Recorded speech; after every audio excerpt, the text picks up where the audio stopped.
Though it's been a while since I've been on. Let me put my camera on here.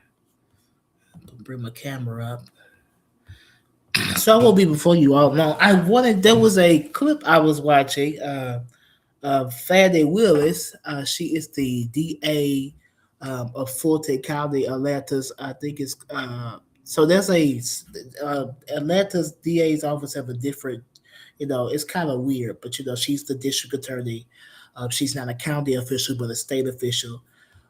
Fulton County District Attorney's Office. I want to play this clip, and we're going to talk about why white privilege is a real thing. Because this sister was representing her jurisdiction, which is Fulton, and because the Georgia Senate has been investigating how the way she investigated their puppet, they were offended. So I'm going to play this audio, and I want y'all to listen. Hold on, let me see if y'all can hear. Hold on, wait, give me 1 second.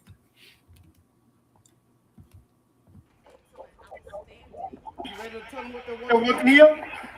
You all want to intimidate people from doing the right thing, and you think that you're going to intimidate me. You She all have said, been "You trying think." to intimidate me for 5 years, which is why I have not been able to live in my house for 5 years, because the N word has been written on my house. Thousands of threats have come to my office, and instead of doing some legislation, when someone when someone says something inflammatory that is going to cause them to be the victims of crime, you ought to do something about it. But you see, I'm not Marjorie Taylor Greene. I ain't gonna quit in a month because somebody threatened The baby says she ain't Marjorie Taylor Greene. She ain't gonna quit in a month, and she said what she said. Keep going. me. I took an oath to do the right thing. People came into my community and committed a crime, and I indicted them. And rest assured, if someone else comes in my community and commits a crime, I will indict them again. And basically, All right. So here is the reality.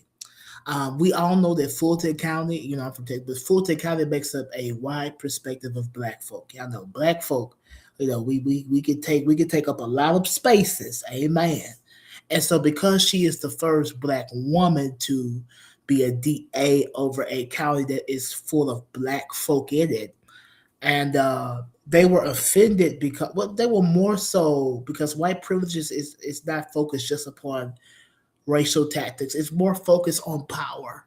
And so when you look at white privilege from today, I mean YT privilege as excuse me, it's just the truth.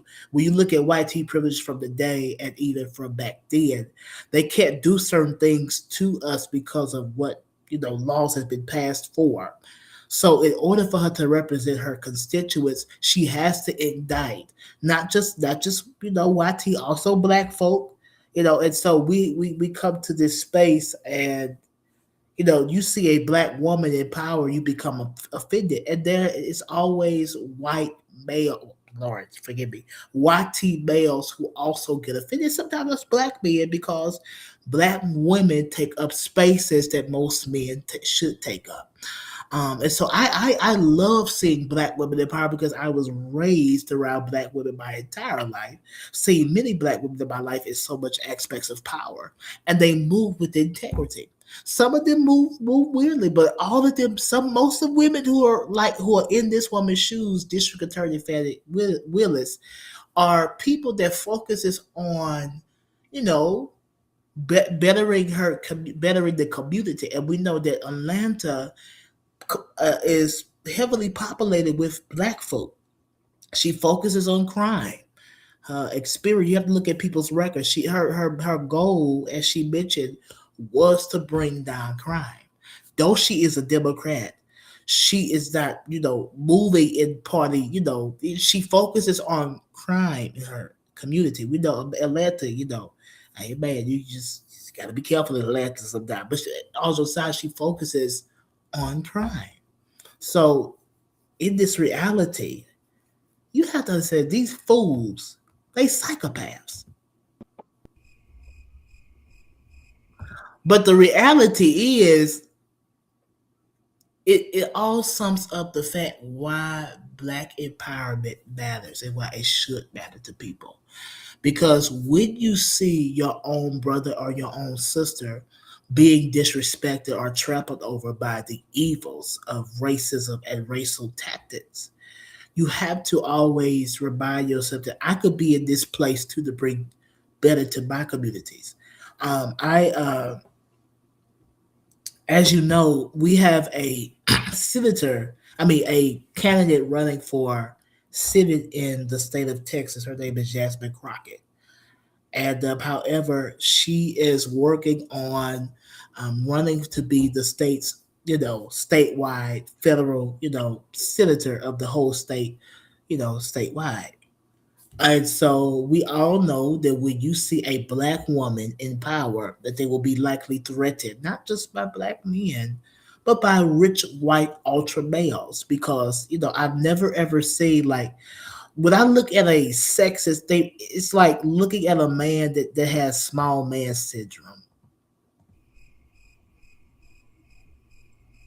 Because, I'm not trying to be funny or be offensive, but I've never ever seen a generation so nasty towards black women in power. We saw it when Vice President Harris ran. We saw it when, when she ran for president to get the candidacy to be president. The harsh reality is that if you want to see change in your state, you have to speak up about it. You just have to. There is no other way around speaking up for what you need in your state. I think that the harsh reality of it